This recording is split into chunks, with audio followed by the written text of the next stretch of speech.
የዓለማችን 5 ቲክቶከሮች አስገራሚ ታሪክ። በአሁኑ ሰዓት በዓለም ላይ ከ1 ቢሊዮን በላይ የቲክቶክ ተጠቃሚዎች አሉ። ነገር ግን ከነዚህ ሁሉ በሚሊዮን ከሚቆጠሩ ሰዎች መካከል ወደ መድረኩ ጫፍ መውጣት የቻሉት ጥቂት ብቻ ናቸው። ዛሬ በዓለማችን ከፍተኛ ተከታይ ያላቸውን ቶፕ 5 የቲክቶክ ፈጣሪዎች ከየት ተነስተው እዚህ ደረጃ ላይ እንደደረሱና የስኬታቸው ሚስጥር ምን እንደሆነ ዝርዝር ታሪካቸውን እንመለከታለን። በተለይ ቁጥር 5 እና ቁጥር 1 ደረጃ ላይ ያሉትን የቲክቶክ ተጽዕኖ ፈጣሪዎችን ታሪክ ስትሰሙ በእርግጠኝነት ትደነቃላችሁ። እስከ መጨረሻው አብራችሁን ቆዩ። ቁጥር 5 ቤላ ፖርች።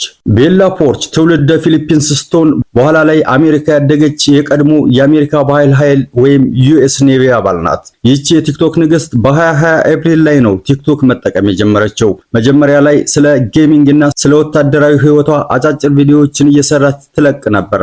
ነገር ግን በኦገስት 2020 ላይ የለቀቀችው የ10 ሰከንድ የሊፕ ሳይኔክ ወይም የከንፈር እንቅስቃሴ ቪዲዮ በአንድ ሌሊት በዓለም ላይ ከፍተኛ ላይክ የተደረገበት ቪዲዮ ሆኖ አደረ። ቤላ ፖርች የቲክቶክን ደረጃ የያዘችበት ምክንያትና የስኬት ሚስጥሯ ደግሞ ፋይሻል ኤክስፕሬሽን ወይም የፊት ገጽታዋን ከሙዚቃው ቢት ጋር ጭንቅላቷንና አይኖቿን የምታንቀሳቀስበት መንገድ እጅግ ማራኪና ሰዎችን ቪዲዮውን ደጋግመው እንዲያዩት ወይም ሉፕ እንዲያደርጉ የሚያስገድድ ነበር። ቤላ ይህንን ታዋቂነቷን ተጠቅማ ወዲያውኑ የራሷ ቢውልድ ኤ ቢታች የተሰኘ የሙዚቃ ቪዲዮ በመልቀቅ በዩቲዩብ ላይ በሚሊዮኖች የሚቆጠሩ እይታዎችን አግኝታለች። በትንሽ ቪዲዮዎች ማለትም 105 ቪዲዮዎችን ብቻ በመልቀቅ 92 ሚሊዮን ተከታይ ማፍራቷ አስገራሚ አድርጓታል። አራተኛ ደረጃ የሚገኘው ቲክቶክ ኦፊሻል አካውንት ነው። ይህ የራሱ የቲክቶክ ካምፓኒ ይፋዊ አካውንት ነው። መድረኩ ሲመሰረት አብሮ የተከፈተ ነው። ቲክቶክ አዳዲስ አማራጮችን፣ ፈተናዎችን ወይም ቻሌንጆችን እና ትሬንዶችን ለተጠቃሚዎች ለማስተዋወቅ ይህንን አካውንት ይጠቀማል። ብዙ ጊዜ አዳዲስ ተጠቃሚዎች አካውንት ሲከፍቱ በቲክቶክ አልጎሪዝም አማካኝነት መጀመሪያ እንዲከተሉት ወይም ፎሎ እንዲያደርጉት ከሚጠቁሙ ገጾች አንዱ ስለሆነ 94.7 ሚሊዮን ተከታዮችን በቀላሉ ሊይዝ ችሏል።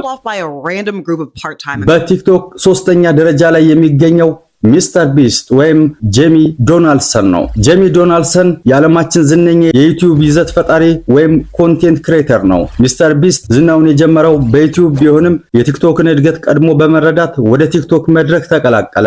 በዩቲዩብ የሚሰራቸውን ረጃጅም ቪዲዮዎች ወደ አጫጭርና ማራኪ ወይም ሾርት ፎርም ይዘቶች በመቀየር መጫን ጀመረ። የቢስት ዋናው የስኬት ሚስጥሩ ክሮስ ፕላትፎርም ሌቨሬጅ ወይም አስቀድሞ በዩቲዩብ የነበረውን በሚሊዮን የሚቆጠር ተመልካች ወደ ቲክቶክ በቀላሉ ማምጣት መቻሉ ነው። ከዚህ በተጨማሪም በቪዲዮዎቹ ላይ ለሰዎች አስገራሚ የገንዘብና የቤት ሽልማቶችን ወይም ሃይ በጀት ጊቫዌይስ በሰከንዶች ውስጥ ሰጥቶ የሚጨርስበት ፍጥነት ተመልካችን በጣም የሚስብበት መንገድ ሆኗል። በቲክቶክ በተከታይ ቁጥር 2ኛ ደረጃ ላይ የምትገኘው ቻርሊ ዲያሚሎ ናት። ቻርሊ ዲያሚሎ አሜሪካዊ ወጣት ስትሆን ለረጅም ጊዜ ቲክቶክ ንግስት ተብላ በአንደኝነት ደረጃ ላይ የቆየች ነበረች። ቻርሊ በ2019 ክረምት ላይ የ15 ዓመት ልጅ እያለች ነበር በወቅቱ አዲስ ወደ ነበረው የቲክቶክ መድረክ የዳንስ ቪዲዮዎቿን መጫን የጀመረችው። በወቅቱ ትሬንድ የነበረው የዳንስ ስልቶችን ለምሳሌ የሬንጌት ዳንስ በመደነስ በፍጥነት ቫይራል መውጣት ጀመረች።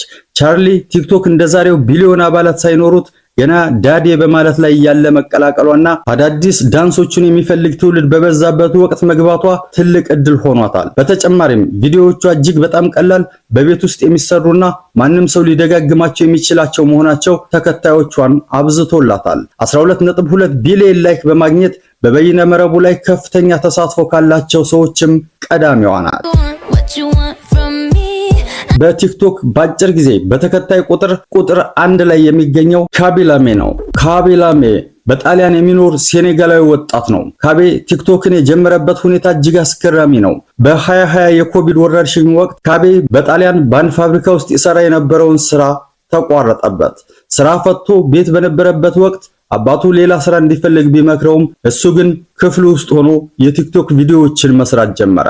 እሱ የሚሰራቸው አጫጭር የላይፍ ሃክስ ወይም የማሾፍ ሪአክሽን ቪዲዮዎችም ዛሬ ላይ የቲክቶክን መንደር በአንደኝነት እንዲመራ ምክንያት ሆነዋል። ሰዎች በጣም ቀላል የሆኑ ነገሮችን አወሳስበው ሲሰሩ፣ እሱ ግን ምንም ሳይናገር በዝምታ ነገሩን በቀላሉ መንገድ ሰርቶ ያሳያል። ካቤ በቪዲዮዎቹ ላይ አንድም ቃል አይናገርም። ዝም ብሎ በፊቱ ገጽታና በእጆቹ ብቻ ይግባባል። ይህ ደግሞ ቪዲዮውን ቋንቋ ሳይገድበው በመላው ዓለም ከአሜሪካ እስከ አፍሪካ ከኤስያ እስከ አውሮፓ ያለ ሰው ሁሉ እንዲረዳውና እንዲመለከተው አድርጎታል። በአሁኑ ሰዓት በ162 ሚሊዮን ተከታዮች የዓለማችን ቁጥር 1 ቲክቶከር ለመሆን በቅቷል። ካቤላሜ ከነዚህ 5 ታላላቅ የቲክቶክ ፈጣሪዎች የምንማረው ትልቅ ነገር አለ። ስኬት ውድ ዕቃዎች ወይም ትልቅ ካሜራን አይጠይቅም። የካቤላሜ ዝምታ የቤላ ፖርች የፊት ገጽታ አገላለጽ የሚያሳየን የሰዎችን ትኩረት የሚስብ አንድ ልዩ መክሊት መያዝ ብቻ በቂ መሆኑን ነው። እናንተ ከነዚህ 5 ፈጣሪዎች ይበልጥ የሚያስደንቃችሁ የማን ታሪክ ነው? በኮሜንት መስጫው ላይ አጋሩን። መሰል የሶሻል ሚዲያ ስታቲስቲክስ እና ታሪኮችን ለማግኘት ቻናላችንን ሰብስክራይብ ማድረግ እንዳትረሱ።